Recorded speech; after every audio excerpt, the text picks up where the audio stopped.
The mushroom cloud, once a pillar of absolute fire, has dissipated into a hazy, radioactive bruise that clings to the horizon like a stain on the sky. Below, the circle of the old world is fracturing. One by one, the coal-burning behemoths and salt-stained destroyers of 1942 turn their bows away from the center, retreating from a power they cannot comprehend. There is no music here, only the haunting, rhythmic pulse of hundreds of sonar pings as the world's navies desperately claw at the water, trying to map the silent, steel monsters lurking in the deep. At the center, the strike group sits in a lethal, perfect diamond.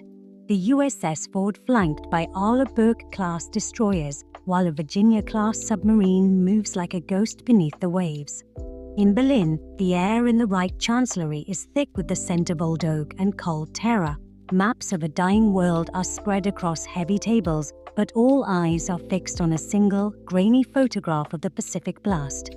Adolf Hitler stands over the image, his hands trembling with a rage that borders on madness, surrounded by generals who have suddenly realized the destiny they were promised is a lie.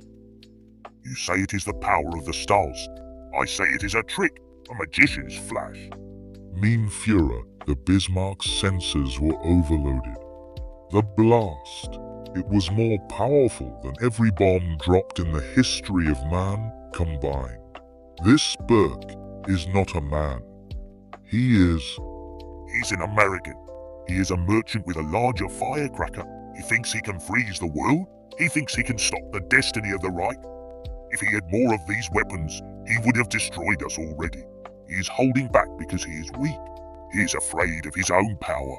We will not be bullied by a ghost from a future that has not happened yet. Contact our agents in South America. Activate the heavy water projects. If this Burke wants a world of fire, we will give him one.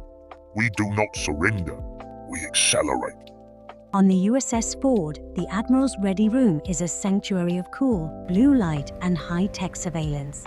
Burke sits in his leather chair, a silent observer of a collapsing timeline.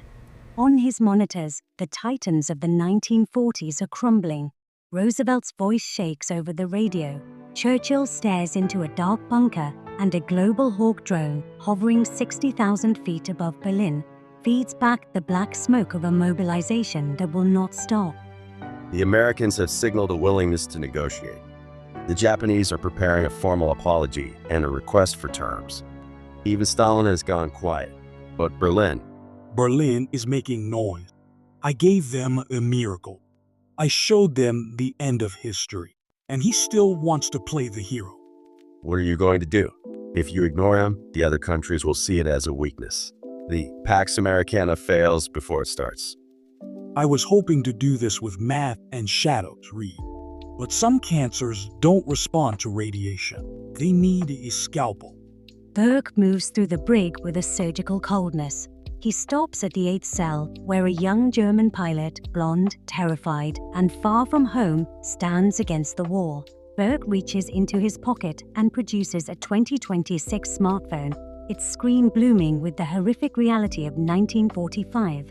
The liberation of the camps, the skeletal ruins of Berlin, and the scorched remains of a leader who promised a 1,000-year glory. Open it. This is what happens to your country if I do nothing. This is the glory your leader is promising you. Who are you? I'm the man who's going to save Germany from itself. But first, I have to remove the man who is killing it. High on the flight deck of the Ford, a lone MQ-9 Reaper drone is prepped on the catapult in the dead of night. It is a silent, small predator carrying 2 Hellfire missiles, humming with a low, mechanical thirst. 6,000 miles away in Berlin, the drone's thermal camera loss onto a heat signature through a window in the Reich Chancellery. The crosshairs turn a lethal, glowing red.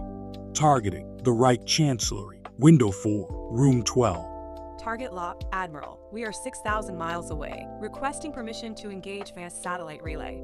Do it.